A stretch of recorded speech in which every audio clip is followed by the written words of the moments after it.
moi, ça m'a fait passer effectivement d'un état où moi je bidouillais pas mal déjà sur le sujet parce que je voulais vraiment m'informer, savoir de quoi il retournait. Donc j'essayais de manier les routines, les skills, un peu d'automatisation à droite à gauche, cowork, voilà. Mais tout ça était un peu effectivement éparpillé. Et là, on est passé à quelque chose de beaucoup plus rationnel et construit avec le second brain. Alors d'abord, il y avait un truc très très bête qui est que moi, j'avais jamais touché à Claude Code parce que bah, je pensais que c'était pour les développeurs. Voilà. Et en fait, pas du tout. Et l'intérêt d'abord de bosser avec Claude Code, c'est que Claude Code, il travaille en local, donc il travaille d'abord sur de l'information qui est propriétaire, qui part pas dans le cloud, et ensuite il travaille sur mes outils réels. Donc, il travaille sur mon PC, sur mon interface Windows, sur ma suite Office et sur l'ensemble de mes logiciels, aussi bien en local qu'en SaaS. Et donc, il sait où sont rangées toutes les infos, voilà, où sont tous les éléments. Et l'autre avantage, c'est qu'il est capable de travailler tout seul. Voilà, avec le code, il va avoir des tâches de fond, des routines, il lance des agents, il dépatouille et moi, j'ai même pas à m'en occuper. Donc ouais, l'interface c'est Claude Code. Alors jusqu'à ce que Codex se révèle un peu meilleur, ce qui sera peut-être le cas avec ChatGPT 5.6. Mais pour l'instant, c'est plutôt Claude Code. Et ensuite, ouais, la grande avancée majeure, évidemment, qu'on a faite avec Martin, c'est la création du Second Brain. Donc ça, c'est génial parce que moi, j'ai donc l'impression d'avoir un deuxième François-Marie à côté de moi. Et ce qui est top là-dedans, je cherchais moi comment en fait déplacer la valeur de l'entreprise qui repose essentiellement sur moi et sur ma compétence. Et ben là, ça y est, je l'ai fait parce que j'ai créé un actif en fait qui peut être transmissible avec ce second brain.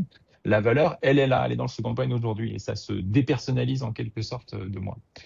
Euh, L'intérêt pour moi du second brain, il y en a vraiment plusieurs, hein. C'est d'abord, je suis propriétaire de ma data. Voilà, la data, elle est chez moi en local, sur mes outils, elle n'est pas dispersée dans le cloud ou je sais pas sur quels outils. Et ça, c'était vraiment très important. J'en avais marre que mes infos soient partout. Et par ailleurs, le second brain pilote aussi l'ensemble de mes outils. Donc, il est capable de centraliser l'information et en prendre. Donc, il pilote mon ATS, qui est l'Oxo, il pilote Calent, que j'utilise, il pilote mon LinkedIn, il pilote mon outil de gestion comptable, il pilote ma suite Office, mon SharePoint, mon site web, mon OneDrive. Voilà, il est vraiment sur l'ensemble de mes outils. Et donc, aujourd'hui, ce que je fais, c'est que bah, mon interface de travail, c'est Claude. Voilà, c'est Claude Code. Et donc, je lui parle. Grâce à Martin, j'ai appris à tout faire à la voix. Donc, euh, j'ai euh, j'ai ici mon casque et micro. Et donc, je lui parle à longueur de journée et je lui demande de m'accomplir des missions, des tâches. Et tout passe par l'interface de Claude. L'intérêt du second brain, mémoire absolue, hein, puisqu'il stocke toute l'information, en fait, il stocke toute la connaissance qu'il a de moi, de mon fonctionnement, de mes clients, de comment je veux que les choses soient faites, quel est le ton de ma voix, etc., etc. Donc, c'est stocké en dur, plus besoin de répéter. Je capitalise enfin sur ma connaissance. Ça, c'est aussi un truc qu'on n'arrive jamais à faire bien, je trouve, dans les entreprises, quelles qu'elles soient, hein. C'est avoir vraiment une base de knowledge management qu'on puisse manipuler. Là, c'est le cas. Voilà. Là, il a toute l'info, il est capable de manipuler cette info en une fraction de seconde, de faire des ponts entre des morceaux de connaissances répartis à droite à gauche, et parfois c'est assez bluffant.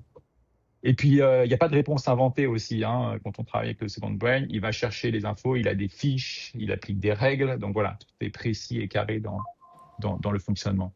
Pour votre info, moi, je fais tourner Second Brain sur d'abord deux PC différents. J'ai un PC fixe à la maison, puis j'ai un PC portable.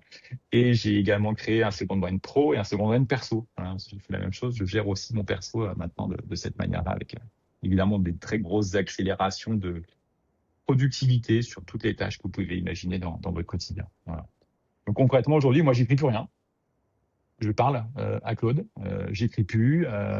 Évidemment, j'ai mis des garde-fous, donc je valide l'ensemble de la production écrite qu'il me propose, j'ajuste, et je vise également tous les mails qu'il me prépare, par exemple. Voilà, rien ne sort sans que j'ai validé, bien sûr. Voilà, Super intéressant. quelques éléments que je pouvais vous apporter. Ouais.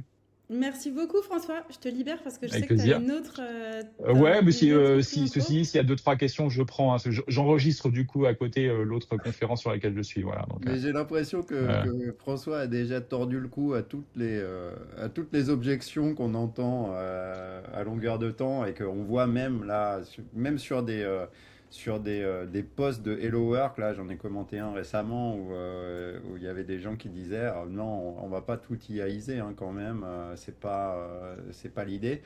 Moi je pense que c'est l'idée, hein, il faut juste que l'IA elle ouais, soit ton double et à partir de ce c'est moment-là, il n'y a ça. plus de problème. Ouais.